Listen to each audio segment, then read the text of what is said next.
On my mind, gotta hustle and grind. Financial literacy always on my mind. I'm stacking knowledge, no time to waste. Gotta invest smart, gotta keep up the pace. I'm reading books, learning all the tricks, studying the market, making calculated picks. What's good, everybody? It's your boy Reckless Ray Dinero, and we are back at it again for another episode. Now, this is not necessarily going to be a crypto portfolio update because I'm going to be in DC, so I'm pre-recording this to drop some knowledge on you that I think is pivotal, important, and is going to be value-packed. But I won't be doing the update because, obviously, I'm going to be in DC, going to be doing a capital tour, and I'm not going to have time to do the crypto portfolio update because I am jam-packed from Friday to Tuesday or Wednesday. So what we're going to do today, because I will have my phone and I will be able to go ahead and update these at the appropriate sources. But what we're going to do today is we're going to have a little discussion. But before we get into the topic, I want to make sure that everybody's hit the like button, because like some of these videos are popping off and I'm not getting enough likes. I need people to like the video, so it lets me know that you saw it. Or dislike the video. You can actually dislike the video too. That's an option. Also, if you've been here more than twice, even if you hate me and this platform, you should subscribe so that you can hate me more efficiently. And also share the video. If you're getting value from this, for those of you that are getting value, shout out to Freezy. He gave me a shout out. I stopped through his stream. I'll be stopping through people's streams. I'm in a couple of network groups with some other content creators, and I stop in from time to time to check on them, make sure they're doing good, make sure to drop the like, give them a little bit of riz as I get time. Unfortunately, I don't have enough time to do everything that I want to do, but I definitely want to give a shout out to my peoples and the people who are, showing up all the time, because like I don't get to do my live show right now because I'm too busy. So, every once in a while I'll have enough time to like stop in over on Sparta HQ's channel to join in on some spicy conversations from my old account that shadow banned everywhere. And it's just really awesome, the consistency that those guys have. I've basically been dialed back to my core focus, which is the finance stuff. So as soon as I get a break in my schedule and start consistently getting some free time, I'm going to be putting that towards getting back out here in these YouTube streets a little bit more often and getting my live show back up, because I do miss the community that we've got and the family in a live format. 'Cause I like the questions. I like the commentary. I have one of the best chats in these YouTube streets, in my opinion. We talk about everything from finance to politics to current events. So it's always a good conversation, always good people, and I do miss you all. That said, we're going to talk today about my 3 biggest losses in crypto. And I wanted to bring this up because I recently, this last dip down to 89,000, 2 of my 3 longs that were leveraged got liquidated. And it really wasn't that bad of a loss. Like I looked at it, I was like, I still got the one. We're good. Because that one is going to pay for the other ones. Because it was the lowest. It was my lowest entry, which is good. But it got me thinking. And, a lot of people, I'm sure, were running out of the market. I know none of the people that I talk to regularly that are pouring into me, I'm pouring into them. We talk crypto. They've been in the space for over 4 years. Got pushed out of the market. But I know a lot of new people did. So, and they had to come back in, and I'm recording this on, what's today? Wednesday. Yeah, I'm recording this on Wednesday. And they had to come back into the market today, and we hit 100,000 today. Again, after at 89, everybody was like, it's over. This is it. The top this year, we might have seen it already. And you guys believed them. All the new people believed them because like they put out stuff like that to get you to watch their YouTube videos. They don't want you on channels like this one where people tell the truth. So you watched the video, you sold your position, and then you went rushing back in today at 100,000, and you bought back in at 100,000 after selling at 89 into a worse position, and now you have less Bitcoin. And this is how people end up with not having Bitcoin. And I am an advocate for the statement that Michael Saylor made. If you're not willing to hold Bitcoin for 10 years, you shouldn't hold it for 10 seconds. You're just going to lose money. And most of you are just going to lose money. This bull run, your first bull run, you're going to lose money. And I can tell you this from experience because I lost money my first bull run. I didn't lose all the money that I made, but I lost most of it. Like I walked with a profit, but it was so I couldn't even really be happy about it because there was so much implied loss on the position. And so we're going to talk about it. Hold on, let me switch it. We'll do this in chronological order. So what we're going to do is I'm going to give a breakdown of my 3 biggest losses in crypto. And then I'm going to explain how it happened and the lesson that was learned. And a lot of this is going to be the same. Well, it's not going to be the same. Well, actually, yeah, 2 of them are the same lesson. There's one lesson that I did have to learn twice. Not even going to lie, because I got a hard head. And when it comes to making money and feeling yourself, especially when you ain't had nothing, it's real easy to get tricked out of your position. So let me bring to the stage this first one. So the first one that we're going to talk about, and this one I didn't pull up an article. A couple of these have articles. Well, one of them has articles. There's a case study on it. It was so bad. The first one was my first position. So like I started off in crypto mining Bitcoin. And I really didn't pay too much attention to it. I knew it was going to be worth something. And I was just hoping it was going to pay for the computer that I built to mine the Bitcoin, which was about, I'd say, $700, $800 at the time. And then once I started doing some research in the space, I found this project with a person who a lot of people in the space were saying this is the guy. Ended up in a community within the space. This guy had influencers who had whole communities, and it was like my first time paying to be part of a back channel or group, and I did that too. Like it was wild times. It was wild times, but it was a lot of learning going on, and there was I met some of my friends that I've met, the only people that I actively invest with now. Like we still all invest together, giving each other alpha. We have our own back channel, and all the core members of the group of people that, as far as crypto, that I talk to in depth, can go into the weeds about crypto with. All of those guys I met in that first group, the whole core group. And like I've had one of the guys, he did some over the road trucking as a side hustle before he left the country while he was getting his money together. And when he came through KC, dude, like we linked up and went and grabbed him dinner. Like guy that helped me make a lot of money, that helped me get myself into the position, the precursor for all the stuff that I'm telling you, all the game that I'm giving you now. That guy helped me with a good chunk of that. And, got to meet him. So we've got plans for this bull run, hopefully getting to meet a couple of the other guys, because the ones that live in the States, like you want to network with the people that you've been talking to for over a decade now. Like we've been talking, we've got our Discord group, Telegram groups, different platforms. And like, it's just us in the room, and every once in a while we'll bring one new person in, and they get to get down with us and kind of share what their thoughts are and learn from the OGs. And it's awesome. But we all met around this project, EOS.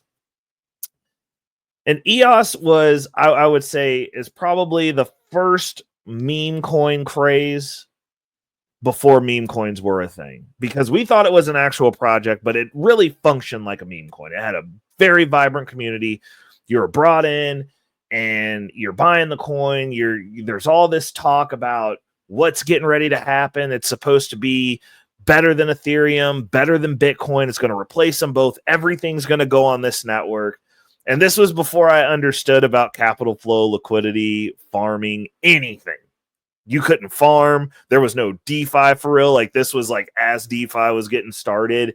And it was just everybody thought that this was going to bump off Ethereum, which was a narrative during that bull run in 2018. So during the bull run, it spiked up to $23, which is what it's saying here on the screen, which was its all-time high, was $23. I had over 1,000 EOS at this time. So this is the most money I've ever seen in my life, period. And we go through the bull run and it dramatically falls. Like I was getting up every morning. Like if you're friends with me on Facebook, you can scroll back to 2018. I was talking trash like basically that whole year. Nobody could talk to me. It's my first time seeing any large numbers. I was the most money I'd ever seen that was in my possession or control in one lump sum ever at that point in time. And, I'm all in. I drank the Kool-Aid. So, like, that was what I was investing in. Fortunately, during this time period, the Bitcoin that I mined, I couldn't get a hold of. I'd lost access to my Coinbase account, and, like, they wanted all sorts of verifications that had changed, and they drug their feet about giving me my Bitcoin and getting access to it, which is another lesson learned. Not your keys, not your crypto. That's the reason I keep everything that I am not willing to lose in cold storage. Oh, dang. Well, actually, no, that ties into the second one. So as we're moving through, so like I sat and rode that dump down until I went from probably over a $22,000 profit and maybe walked with about $6,000, which those two numbers are very different. So it kind of hurt. But the question is, how did I get roped in? Well, I was listening to the gurus, and I tell you guys this all the time because I'm not a guru. I'm just a guy who's documenting his journey going through these financial markets and sharing my feedback about my results with my actual money. But I listened to the gurus and I bought into it. I believed it. I was like, hey, this guy knows what he's talking about. He is way smarter than me. Let's go. I'm in. Plus, during a bull, and this is the other thing, during the bull run, everyone's right. That's the reason on my channel, on this platform, I never recommend specific tokens. I let you guys know what positions I'm in. I'll tell you about the positions I'm in, but I'm not recommending those positions. My recommendations are as follows. The majority of your portfolio should be in Bitcoin and Ethereum, and then you can pick one other high conviction coin to go in that trifecta, but the majority should be in Bitcoin, followed by Ethereum, then whatever that third position is, then go have fun. And I'll leave it that simple. I'm like, if you want to invest in dog coin, chicken poop, butthole coin, whatever, fine. The majority of that portfolio needs to be Bitcoin, followed by the secondary position being Ethereum, and then do whatever you want to do. Because at least then, if you go bedlam on everything else, the majority of your portfolio will be stabilized because there's stuff in there that's going to be around. But when I first started in the space, I didn't want to listen to me. I wanted to hear the hot pizzazz stuff. I want to know how to get rich next Tuesday. I want to know what's going to be the next big thing. And you know what's really messed up is if I would have just bought Ethereum during that time period, I would be retired already. That's the part of it that sucks because hindsight's always 2020. Because in 2018, Ethereum was nothing in compared to what it is now. Like literally nothing. It was like $100. Like it was something that I could have easily invested in and gotten at least 500 of them. I could have at least accumulated 500 Ethereum. And if I would have been following the protocol that I have now, I would have left that bull run with probably, after the spike in price, probably a few hundred Ethereum, and I would be retired right now. But you learn this stuff as you go. So anyways, how did I get into this position? Following gurus. Honestly, that's what it was. I was new to the space. I was looking for a community. I was trying to figure out what was going on and who to listen to and like who to listen to for projects.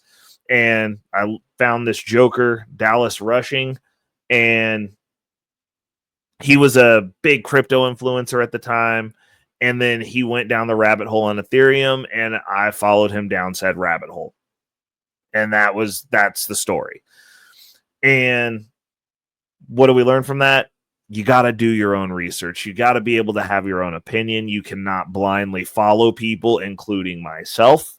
I think I tell more truth than other people, but we're all biased. Like, I am biased.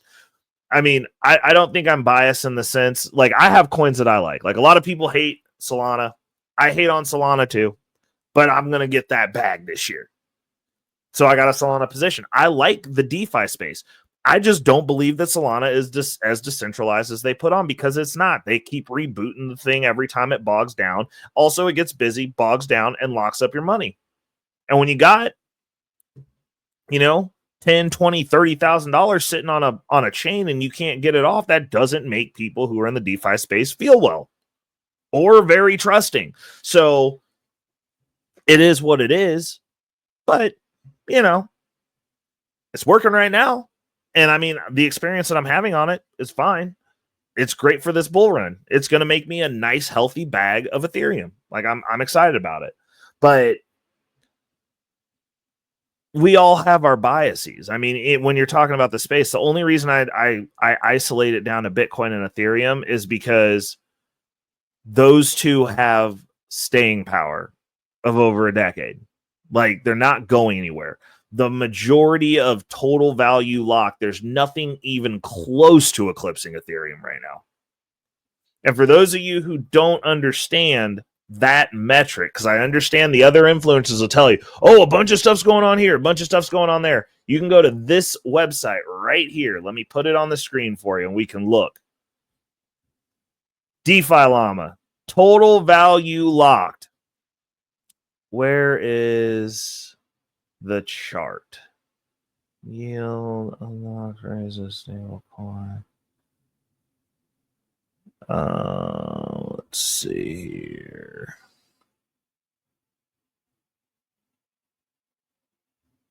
Oh, hold on. I know where it's at now. Chains. You go here and you look at the chains. Now look at this. Ethereum is all of it. The next closest one.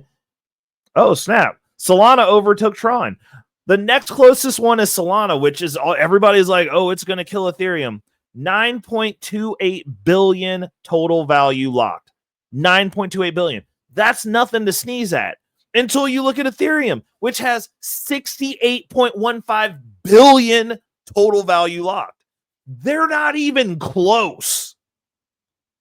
Ethereum is 54. Let me restate this. 54.59% of the DeFi space. All the money's on Ethereum. And that's the thing that the rest of you who want to buy these other coins that are cheap, because Ethereum's expensive at $3,000. That's just too expensive. I can't get a whole one. Yeah, buy parts of it. Because there ain't no way in hell that Solana's picking up another 59 billion in total value locked to take over Ethereum and be the number one in the DeFi space. It's just not going to happen. And I enjoy using Ethereum when it works. It just is what it is. But one of the other things that you can get out of this tool, which will be helpful to you, is you can get on DeFiLllama.com, you can track the chains and see what's going on. So you can see if a chain is growing, because previous episodes that we've done, Tron was a big chunk, and like Tron is bleeding money. Like, it's super small now. And apparently, wow, Bitcoin's got a lot on there now. Like, Bitcoin's taken up a big chunk, but I mean, they're talking about putting DeFi on Bitcoin, and it's like, what is the point? Like, Ethereum, like, look at it. Like, Bitcoin done jumped into the scene. Fair. Good job. But, like, Ethereum's still 54% of the DeFi space, and that's where all the money is. So, like, all roads lead to Rome. There's a reason that people build bridges to Ethereum, and Ethereum isn't going out of their way to build bridges to everyone else's chain, because they have all the money, which means if you want to get access to it, you have to talk to them. Okay, so that covers the EOS deal. don't put too much faith in your heroes. Now, the EOS deal wasn't it wasn't horrible in comparison to the next story that we're going to bring to the front of the congregation. So the next one, let me go ahead and pull this down real quick. The next one is an interesting one because it was, so after knocking my head on EOS, I did not leave the space. I did not believe that crypto was a scam because I didn't get all the money I should have, because I actually walked away with a profit. And then I got access to my Bitcoin, and I realized that I'd made a lot more money than I thought I was gonna. And yeah, it was enough. I got a good taste of the pros and the cons of the crypto space, and I decided that I would rather be in charge of losing my money than have middlemen tell me that I'm too stupid to know what to do with my money. So I kind of went all in. So fast forward, when was this one? Was this also in 2018? Nope, this was 2022, so this was the next bull run. So this one's a twofer because it affected so much stuff. It was so bad. So moving forward, I'm with my investment group. We dusted off from the last bull run. We're having fun. We're making some investments. And, we're getting ready for the next bull run. And so I'm still active in the space. I'm learning about staking. I'm learning about yield farming. We're getting ready to get some stuff moving. And I find out about this platform because, I've been yield farming and I've got some good hits. I hit my first 30x crypto during the 2022 bull run. It was great. I figured out how to leverage my Bitcoin holdings, which was cool. So we paid our car off, paid our car off, created enough breathing space, killed the consumer debt, and then got ourselves into a position where I was able to set some money aside to buy my first property, which I'm currently still living in. Actually, this was a little bit after that. So yeah, because that was 2019. So we took the proceeds. So we're in the process of doing some stuff before 2022 rolls up. So we roll into 2022, and I'm out here just looking for ways to generate income, which is kind of my MO. You guys know what I do, what we do over here: high yield dividends. We want to stake. We want to be able to get paid. We're about passive income. One of our motto at this point in the game is we take W-2 income, turn it into passive income, using the passive income to buy assets and clear debt. And that's pretty much what I'm about. That's the time I'm on right now. So every dollar that comes in, I'm trying to figure out how to turn as much of it into passive income so that the next month I can use those dollars to buy assets. And then after we get through this tax period, we're going to clear out the debt, and then we're going to be off to the races. So as we're rolling in, I find this platform that's really cool. It's a stablecoin platform, but they have this really awesome staking mechanism and the ability to leverage Ethereum. And these are key indicators. These are things that I still do now in a much safer fashion, but this is where I originally got that first taste of multiplying money and increasing the velocity of my money in the crypto space. So I went all in.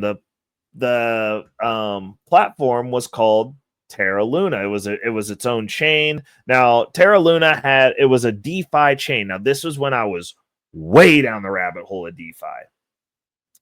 And this seemed like a sure bet because everything else that I was involved with was also using it, which meant that the platform that I was leveraging my Bitcoin on initially was on there. Celsius, they were doing investments through there.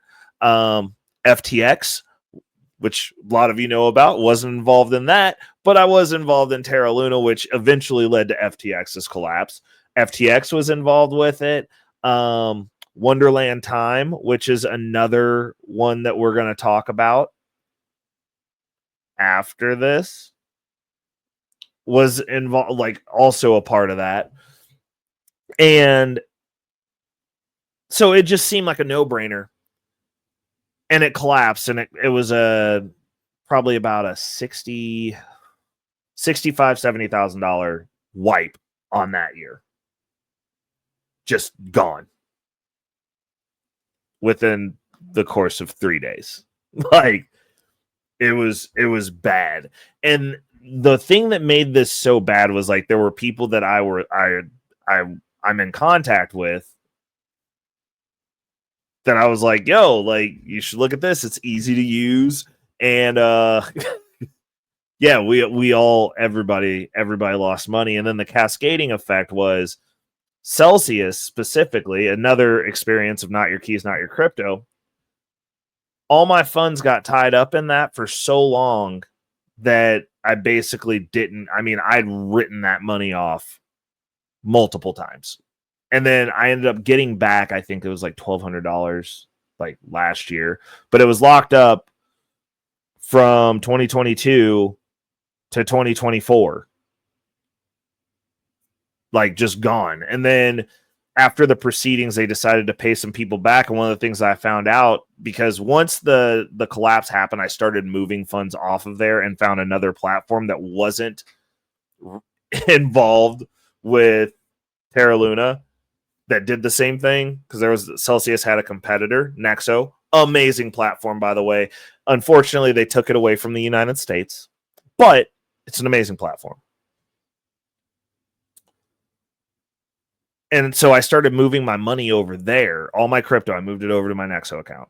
There, I actually still have some stuff sitting in there. They'll let us use it as a wallet. We just can't trade, buy, or take loans out anymore. Hopefully they get to come back soon, but I digress. Anyways, so I started moving money over, and I ended up getting like a couple of $1,000 stuck on the platform, because like once Celsius actually collapsed, like they wouldn't let you withdraw your funds anymore, and they were like, "Hey, like we've collapsed. That's not your funds, it's our funds." And then like we had to go through 2 years of court proceedings, and then finally they got ordered to like repay everyone, which was cool because like they condensed everything down into like an amount of Bitcoin, which was fine. They paid us back in Bitcoin. It was better than getting dollars. But what I learned was, because a buddy of mine was on Celsius and his money got locked up too, but he never started moving stuff off because like he thought it was going to get better, and I did not. I was like, I'm gonna leave a little bit on here, but like, hey, like I'm moving my stuff off.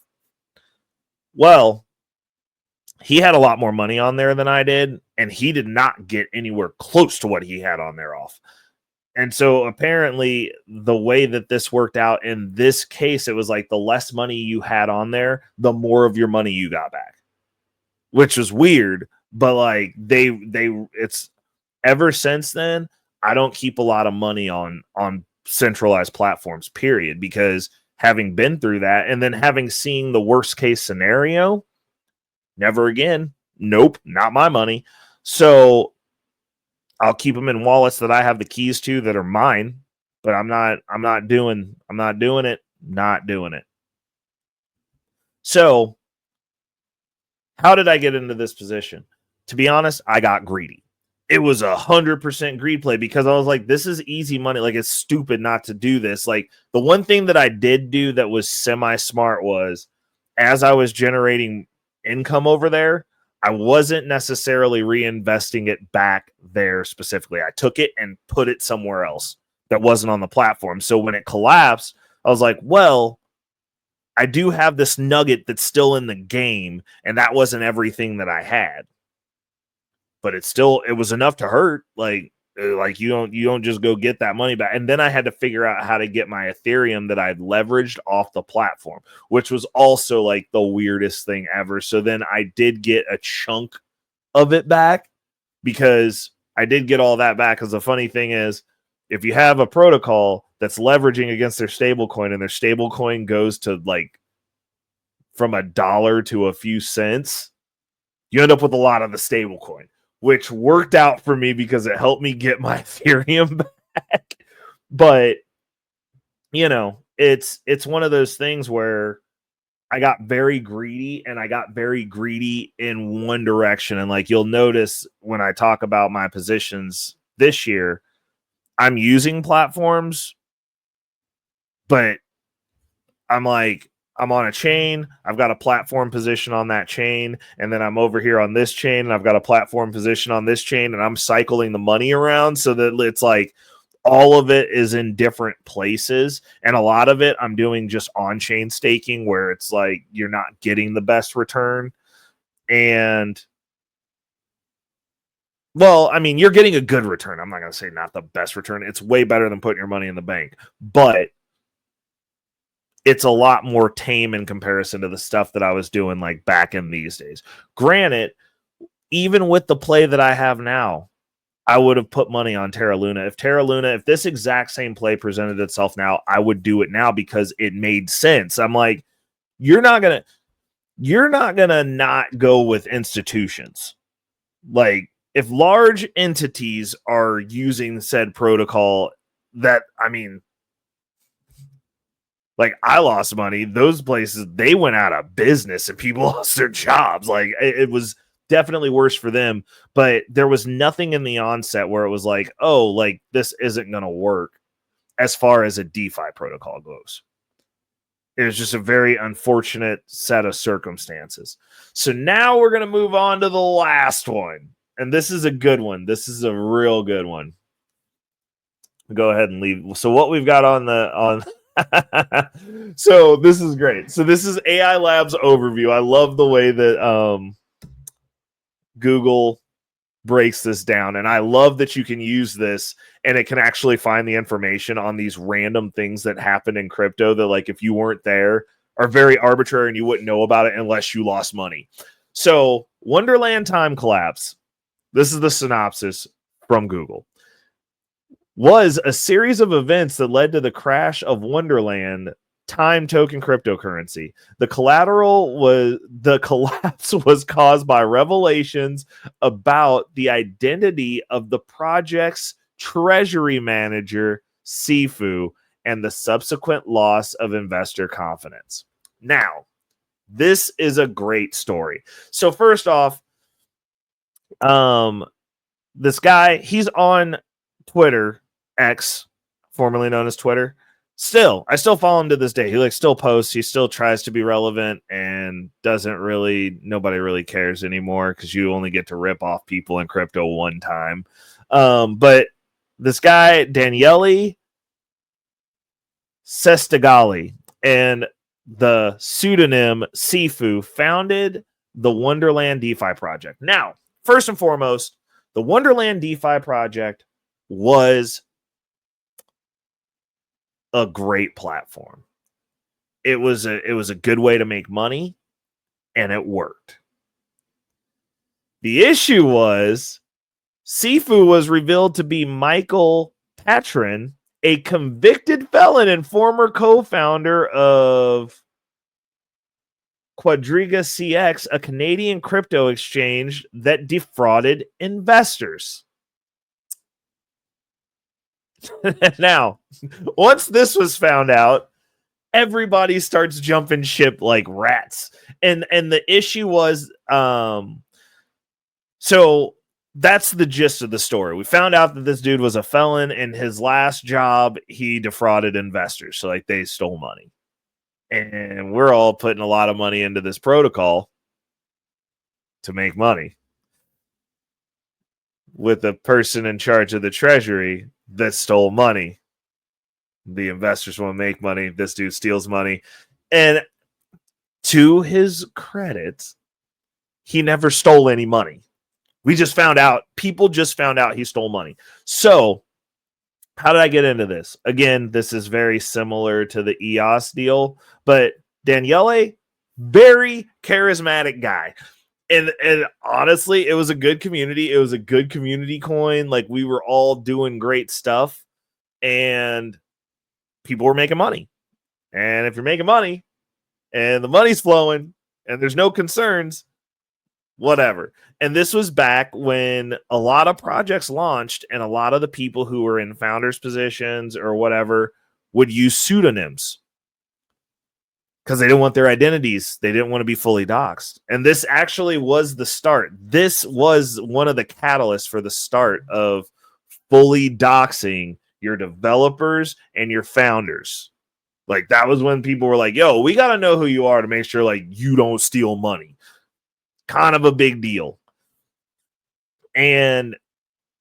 But, you know, hindsight, I was invested in a bunch of projects that weren't fully doxed. Like, this was a learning experience because it wasn't an issue. I was like, does it work? Like, okay. Is money getting paid out? Okay. Like, how long does it take me to turn my investment? Like, am I in profit on this? Okay. Like, if I've got my initial investment out of it and I'm on house money, like, I will get very degenerate very fast once my money's back in my pocket. But in this case, like, when we found out, it was a race to get off the boat. And so this one, I didn't lose hardly any money, but it was a knowledge, a really good knowledge, not because like it didn't sit well. It didn't feel good. Like, no, anytime you lose any amount of money, you don't feel good about it. But it's like you had to sell it off at a loss, and then there was a certain amount that like it just was not even worth selling off. Then they restructured, and then like we kind of tried to play with the restructuring, but then there were questions because like he removed the Michael Patron. He removed him, and he was like, he doesn't have access to the treasury. But then like people still had questions because it was just like, dude, you can't have a convicted felon that stole money as the head of your treasury. But like then Daniele was going back and forth with the community at this point because he didn't want to turn on his friend, which you know what? Street code, bro. I respect that. But like that's your friend doesn't supersede my money. And so it was one of those things where like you could see both sides of it, but the optics of it from an investment standpoint just didn't make sense. Like, it was like, you can't keep your money there. And like, obviously from Daniele's perspective, it's like, you also can't be a leader if like, that's like, everybody's here to make money. You've made a platform in DeFi with somebody who stole money in a centralized capacity to where you go to jail for it. It's insane. It's insane. But that was the times. We're a lot more metered now. We're using tried and true things at this point. We're on platforms. We're following VCs. We've got money distributed in multiple places. We're not putting all of our eggs in one basket because it pays the best, which is still a problem. Like, I'm not going to lie. If I got a good payer in anything, and this also it plagues me in the high yield investing. I mean, outside of like super high convictions around Bitcoin, like getting around to just putting all my money in Misty and then building out from Misty was a long rot process until them checks start coming in. I was like, I just want to put all the money here. Like, it's almost to the point to where if it wasn't strategically advantageous for me to get paid every week for the way that I want my finances to flow, I would only buy Misty because it pays the best. Like, honestly. But it's also a high conviction. It's part of my Bitcoin standard, and it makes sense. So like, I'm like, if I just put all the money there, I can use the income from that to pad everything else, which is what we're going to be doing with that income portfolio anyway. But it being part of my Bitcoin standard, it's like, well, the more Misty that I have, the bigger the check is. The bigger the check is, the more MicroStrategy and Bitcoin I can buy.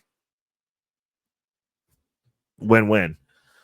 But those are going to be my three. And then what did I learn from this one? This one wasn't so bad because I didn't put all of the majority of my investment pool at that time into that play.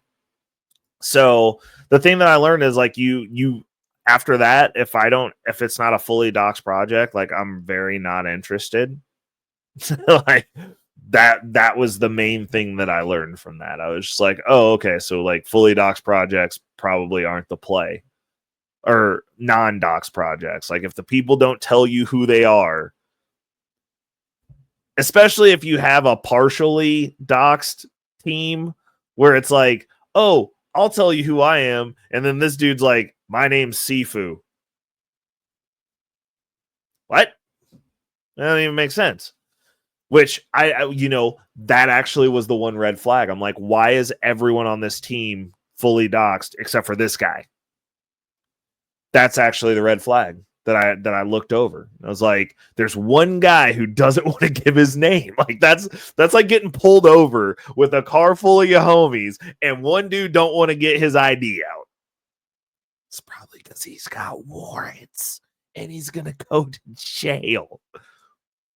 But I digress.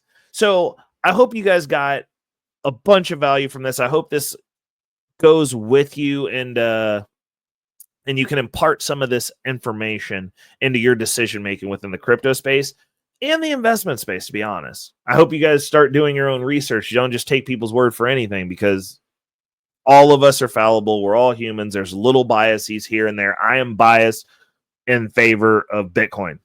Always. I'm biased in favor of the cryptocurrency space. Always. I don't like middlemen. I don't like the traditional financial system at all. So, yeah, we all have our biases. We all have our plays. But at the end of the day, when you're dealing with math and you're dealing with money, because believe it or not, people, money is just math. It's a very fun game once you start getting a little bit of forward traction. All that matters are results. So, I love to have those conversations. I love talking finance. Any of the people out there in the ethosphere, the financial sphere, whatever, I love having those debates. Like, let's talk about it. Tap in. So all the information's down there. But first, you need to like the video. And second, you need to subscribe if you've been here more than 2 times. And last but not least, if you got value out of this, share this with your friends. A lot of cautionary tales here. Till next week, people. I'll be back in town for next week. It's your boy, Reckless Ray Dinero. Peace. Money on my mind. Yeah. Focus, got no time for games. Nah. I don't play, man, I'm all about that financial literacy. Investing in my future, building generational wealth. Dollar bills, they be calling my name. But I ain't chasing fame, I'm chasing change. Learn the game, now I'm playing it smart. Putting my money to work, it's an art. I'm stacking paper, building my own empire. No more living check to check, I'm getting higher. Investing in stocks, real estate, and more. Gotta secure the bag, that's what I came for.